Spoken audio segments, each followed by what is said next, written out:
Modi, Putin, Jinping की दोस्ती से बौखलाए ट्रंप। जी हाँ, नमस्कार, मैं किशोर, आप देख रहे हैं news Bihar live. International relationship specialist और शिकागो यूनिवर्सिटी में पॉलिटिकल साइंस के प्रोफेसर जॉन मेयरसाइमर ने कहा कि रूसी तेल खरीदने के लिए भारत पर सेकेंडरी टैरिफ लगाना काम नहीं करेगा। उन्होंने podcast platform Daniel Davis deep dive से कहा कि अमेरिका की बड़ी भूल है। हालांकि यकीन करना मुश्किल है कि लेकिन ये सेकेंडरी टैरिफ भारत के साथ काम नहीं करेंगे। भारत ने साफ कर दिया है कि वह रूस से तेल का खरीदना बंद नहीं करेगा, वह झुकने वाला नहीं है। उन्होंने ट्रंप पर भारत के साथ अच्छे रिश्तों को जहरीला करने का आरोप लगाते हुए कहा कि ट्रंप के पिछले टर्म में अमेरिका और भारत के बीच संबंध वाकई बहुत अच्छे थे और चीन को कंट्रोल करने की अमेरिका की विदेशी नीति के लिए भारत के साथ अच्छे संबंध होना ज़रूरी है। उन्होंने कहा कि लेकिन अब इन सेकेंडरी प्रतिबंधों के साथ जो हुआ वह यह है कि हमने भारत के साथ संबंधों को जहरीला कर दिया है। जॉन मेयरसाइमर ने कहा, हाल ही में एक जर्मन अखबार की रिपोर्ट का भी हवाला दिया जिससे दावा किया गया था कि अमेरिका राष्ट्रपति ने 4 अलग अलग मौके पर प्रधानमंत्री नरेंद्र मोदी से संपर्क करने की असफल कोशिश की थी।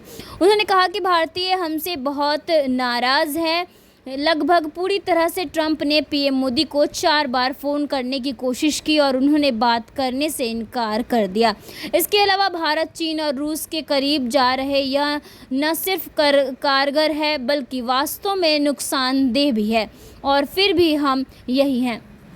उन्होंने व्यापार और विनिर्माण पर व्हाइट हाउस के वरिष्ठ सलाहकार पीटर नवारो पर निशाना साधा। उन्होंने कहा कि नवारो ने ऐसी असफल रणनीति का नेतृत्व किया जिसका कोई सुखद अंत नहीं है। उन्होंने कहा कि पीटर नवारो से जैसे लोगों को छोड़कर कोई भी इस कदम की सराहना नहीं कर रहा है। मुझे समझ नहीं आ रहा है कि इसका सुखद अंत कैसे हो सकता है। क्या वे यह तर्क देंगे कि भारत झुकने वाला है या भारत पर इतना दबाव है कि हम भारतीय को घुटने टेकने पर मजबूर कर सकते हैं? क्या यही तर्क है? मैं ऐसा किसी को नहीं जानता जो ऐसा मानता हो और भारत ने अब तक जो कुछ भी किया उससे यही लगता है कि वह तर्क गलत है।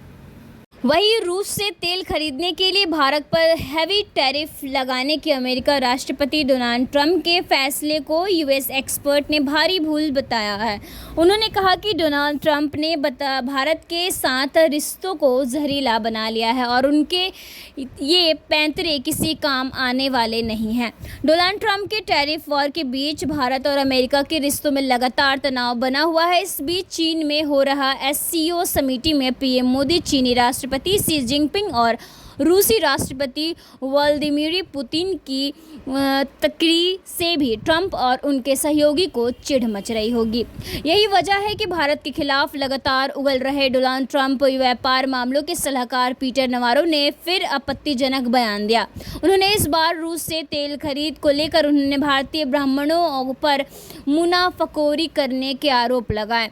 फोकस न्यूज़ को दिए गए इंटरव्यू में नवारो ने भारतीय सामानों पर लगाए गए 50% टैरिफ लगाने के फैसले को सही ठहराया है।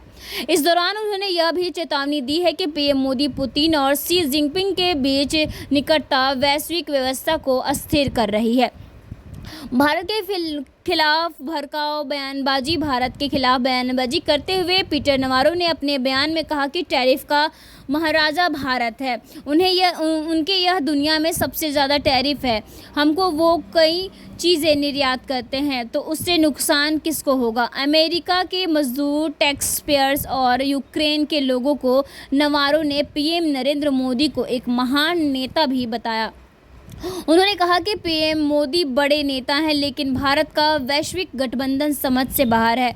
समझ नहीं आता कि दुनिया का सबसे बड़े लोकतंत्र होने के बाद भी पुतिन और जिनपिंग के साथ मोदी क्यों घुल मिल रहे हैं। उनकी रूस और चीन से नज़दीकियां सही नहीं है।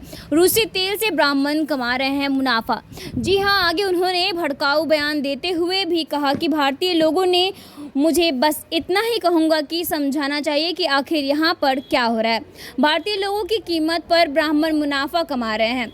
हम चाहते हैं कि यह बंद हो। यानी इस बार वे भारत की आलोचना करते हुए कास्ट का एंगल निकाल कर ये ले आए।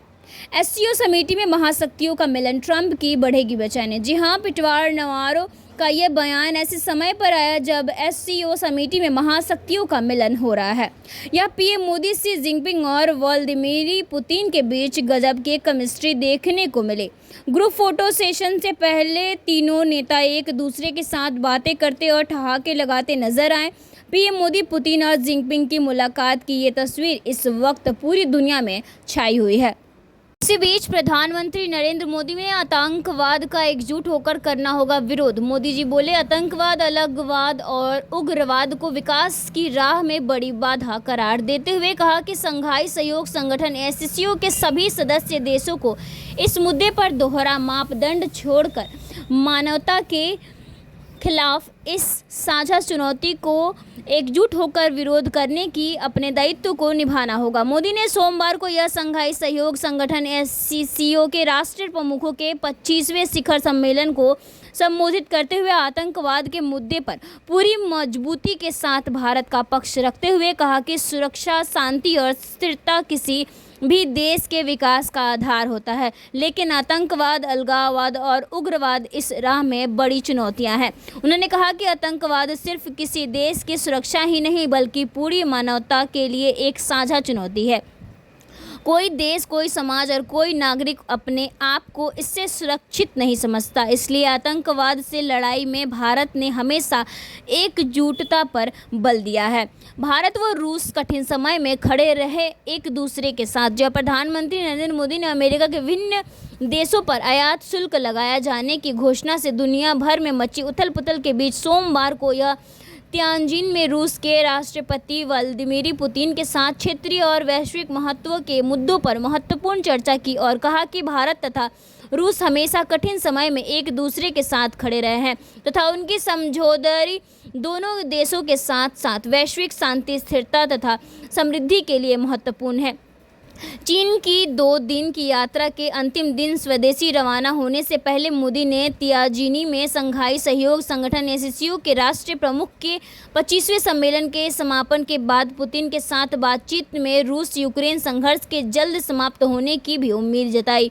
विदेश मंत्रालय ने बताया कि दोनों नेताओं ने आर्थिक, वित्तीय तथा ऊर्जा क्षेत्रों सहित द्विपक्षीय सहयोग पर चर्चा की और द्विपक्षीय संबंधों में मजबूती पर संतोष व्यक्त किया। उन्होंने दोनों देशों के बीच विशेष अधिकार प्राप्त रणनीति समझदारी और मजबूत करने की प्रतिबद्धता जताई। श्री नरेंद्र मोदी ने दोनों देशों के बीच प्रगाढ़ संबंधों तथा नियमित संपर्क का उल्लेख करते हुए कहा कि हम लगातार संपर्क में रहेंगे। दोनों पक्षों के बीच नियमित रूप से कई उच्च स्तरीय बैठक भी हुई है और इस वर्ष दिसंबर में हमारे 23वें शिखर सम्मेलन के लिए 140 करोड़ भारतीय उत्सुकता पूर्वक आपका इंतजार कर रहे हैं। यह हमारी एक विशेष सामरिक साझेदारी की गहराई और व्यापकता की परिचायक है।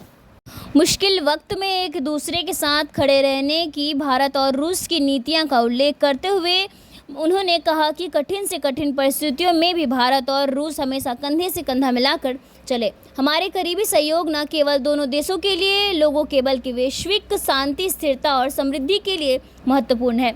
रूस और यूक्रेन के बीच पिछले करीब 3 वर्ष से चल रहे संघर्ष के जल्द समाधान की उम्मीद जताते हुए उन्होंने कहा कि यूक्रेन में चल रहे संघर्ष के विषय में हम लगातार चर्चा करते रहे हैं।